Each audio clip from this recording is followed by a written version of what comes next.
David Smith here with another Flip Classroom math lesson. 3 tips before we start. First, you can adjust the playback speed to suit your ability to consume the video. Second, you can pause the video at any point to catch up with your notes or jot down questions. Third, you can turn on the captions and read my words on the screen.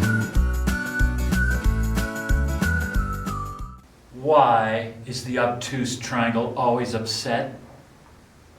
Because it's never right. Haha. Okay, let's use some of the ideas and concepts that we did in the last lesson to actually find some side lengths in a right triangle. So that's the title of this lesson, Trigonometry and Finding Side Lengths.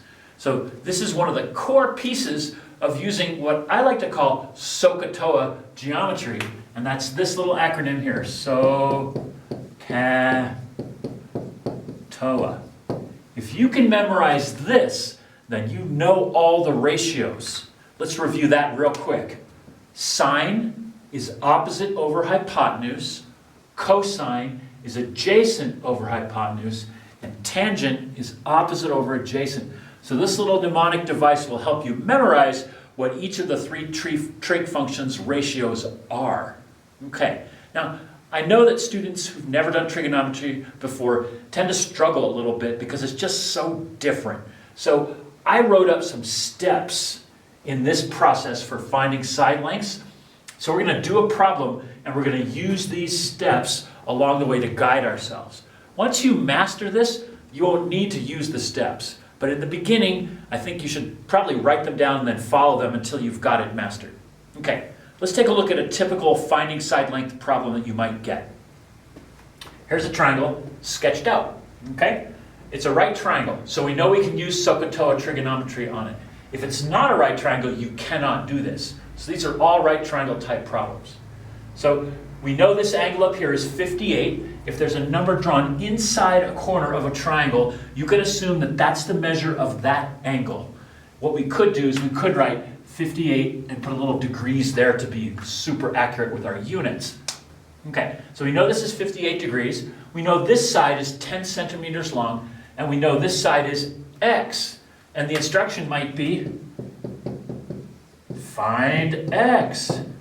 Okay, so you might be looking at that going, great, how would I possibly do that? So what we're going to do is we're going to follow these steps along the way, and it's going to lead us all the way through, and we'll find what x is. Okay? All right, first thing. Step 1 is redraw the triangle. So when you're doing exercises, they've probably got the picture in the book and you're working on a separate sheet of paper. Redraw that triangle on your paper. You're going to want to be able to make notes on it. You're going to want to be able to refer to it. Plus, if you look at that homework later, if you don't have a picture of the triangle in there, it's almost meaningless. Okay? So, first step is redraw the triangle. Now, because we're working on the board, I already have that. Second step, mark theta. This is super important for figuring out whether you have an adjacent or an opposite side. Okay, so I'm going to say theta is there. That's my theta. Now you might just make a mental note of that. That's okay. But in the beginning you should probably say, here's theta, so I know what's going on. Step 3, use theta to identify the sides. So the first one that you should always orient to is the hypotenuse. And it's always opposite of the right angle. So this is the hypotenuse. Now I'm in theta, right? Here's my angle. You're supposed to stand where that angle is and look out into your triangle. The one next to the angle is the adjacent, right there. And the one across from the angle is the opposite. Now I'm using these abbreviations, HYP for hypotenuse, ADJ for adjacent, and OPP for opposite. Now, in the beginning, I think labeling your triangle like this is going to be really helpful. Once you master the material, you can skip some of these steps because you'll have it in your brain. Okay, so we did 3. We identified our sides. Step 4 is choose the correct ratio. Now, this is a tough step. Here's the angle I know. Here's the side I know. Here's the side I want. Okay? So I know hypotenuse and I want opposite. Which ratio deals with opposite and hypotenuse? So if you look at them, you can see that sine is the only one that has opposite and hypotenuse. Cosine has hypotenuse but just adjacent, not opposite. And tangent has opposite but not hypotenuse, it's got adjacent. So sine is the only function of the three that combines what we know, which is the hypotenuse, with what we want, which is the opposite. Okay, so now I know I need sine. So let's write that up here. Sine, woohoo! Okay. Step 5, use correct ratio, sine in this case, to write equation. So here's what we're going to do. You remember that sine theta equals opposite over hypotenuse. So this is a good step to write. It'll give you all the clues you need. So now I know what theta is. So theta is 58. So now I'm going to write sine 58 equals, now opposite is x. We don't know what that is, but we do know what the hypotenuse is. That's 10. Okay? So now I have a correct trigonometric equation. All I need to do is solve it. So the rest is algebra and a little bit of calculator work, which I'll show you in just a minute. So the first step in solving an equation is to get the variable alone on one side of the equation. So in this case, I have the variable it's in a fraction. So I want to get this 10 away from being under the x. So I'm going to multiply both sides by 10.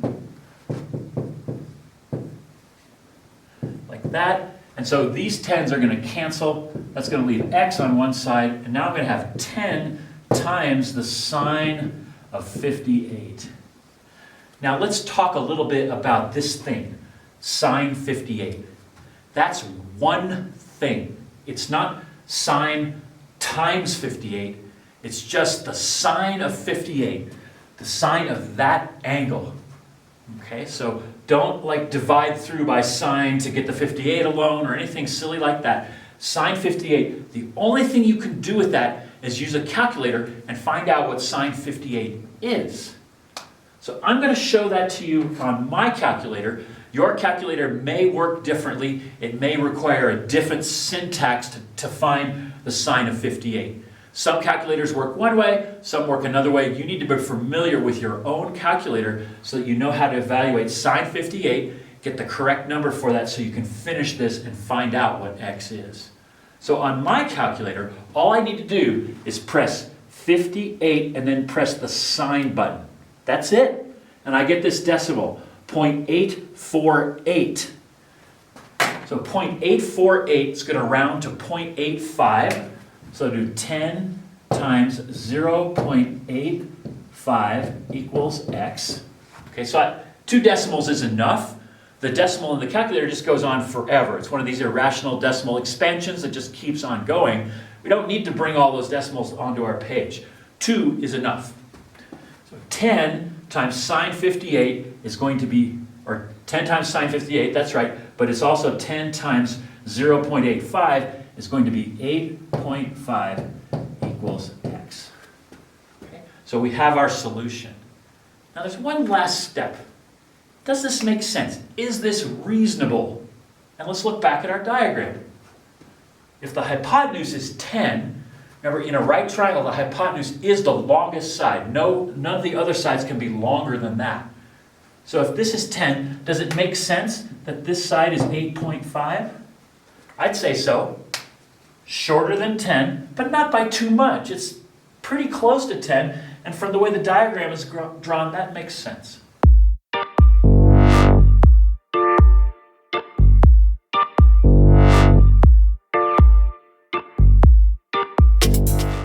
Okay, let's do one more of these, and I'm going to walk you through this one as well.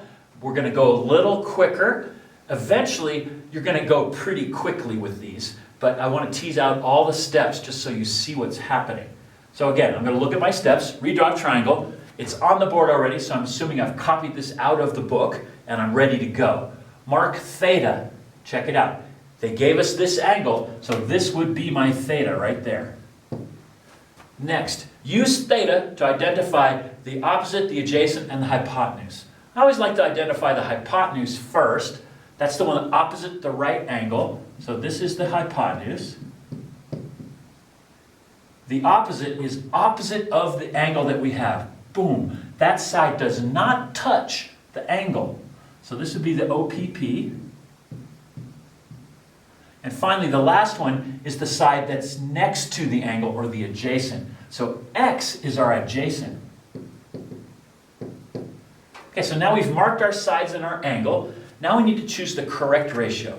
And again, this can be a challenging step, but just think about what you have and what you want.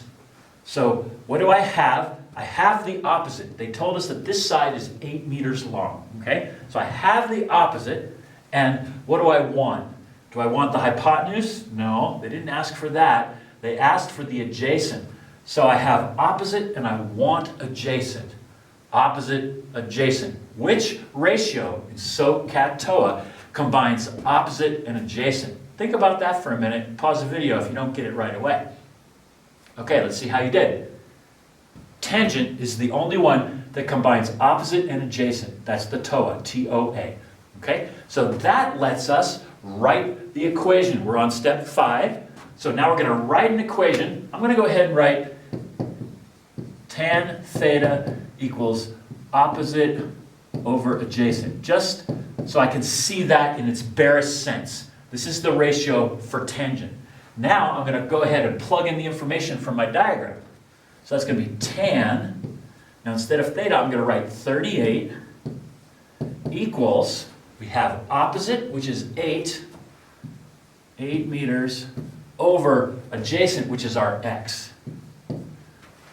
So now I have an equation that I can just solve for x. Okay, my first thing is I need x alone on one side, and it needs to be on the top of any fraction. So what I'm going to do is I'm going to multiply both sides by x,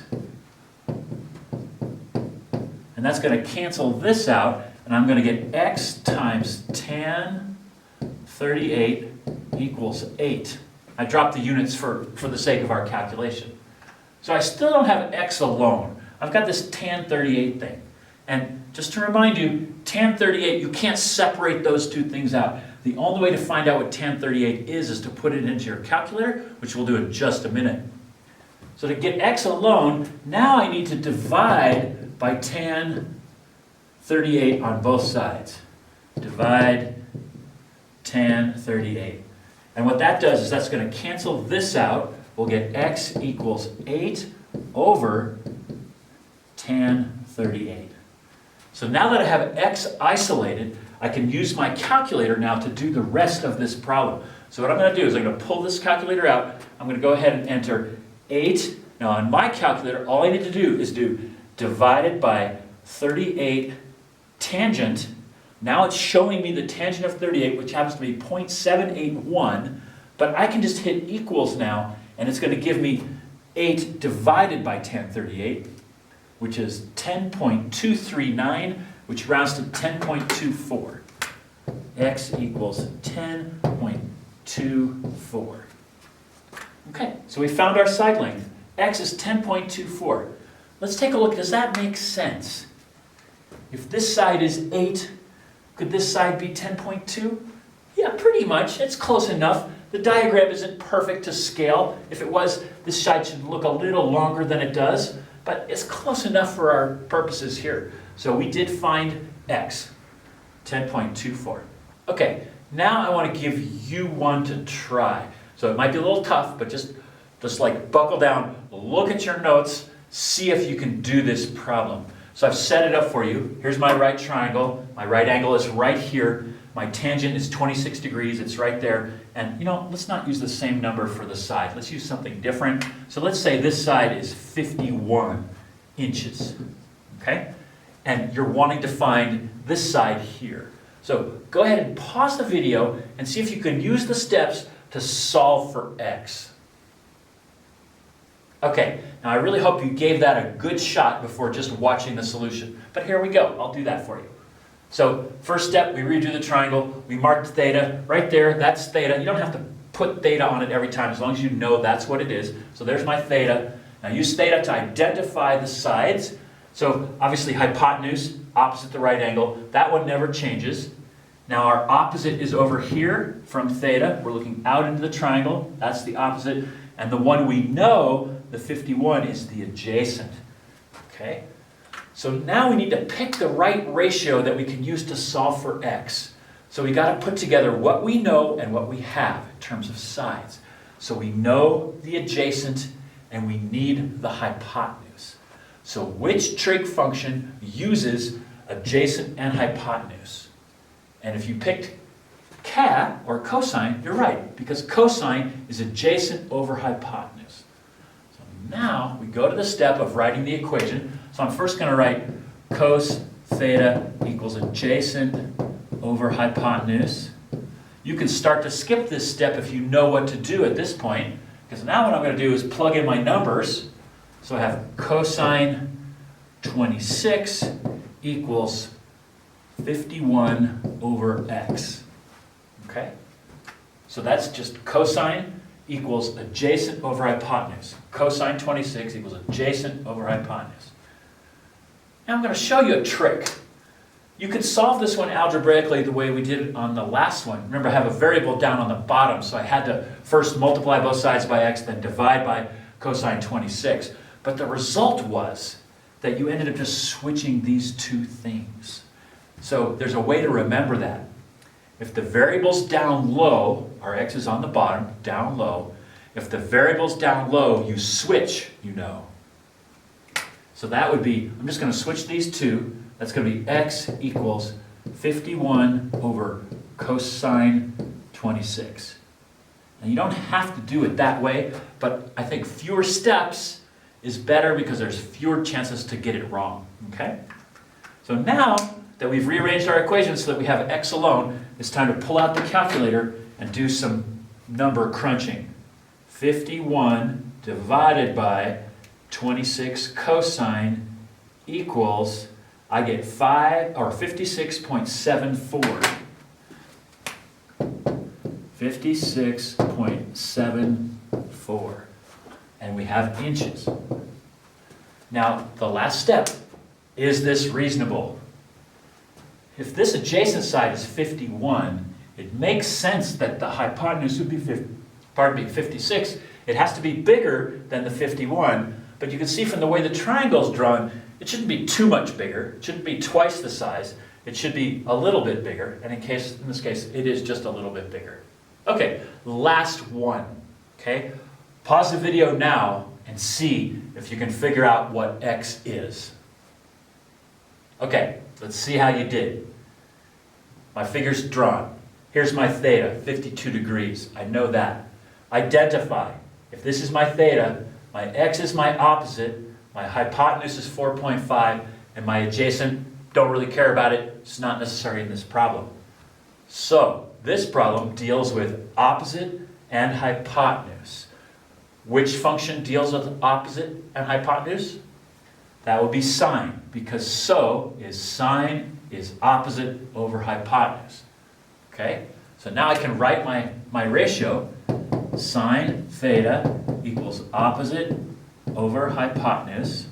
That's what that is. Now let's plug in. Now it's going to be sine 52 equals opposite, which is x, over hypotenuse, which is 4.5. Now another little trick to make it faster, when the variable's up high, it's on the top of the fraction, you just take this lower one and multiply it by what's over on this side. So now we get x equals 4.5 times the sine of 52. Now all I do now, get out my calculator and do some number plugging and crunching. 4.5 times 52 sine equals 3.546, which is 3.55. So x equals 3.55. Last test, is it reasonable? If the hypotenuse is 4.5, then this side has to be less than that, but judging by the diagram, not too much less. And yeah, it's not. 4.5, 3.55. Okay, so that's pretty good. Now that you've watched the video, jot down a few extra notes or questions for our next class. You can also re-watch portions of the video that didn't go in so well the first time. If you enjoyed the video, please click like, and if you'd like to help me grow my YouTube channel, please click subscribe.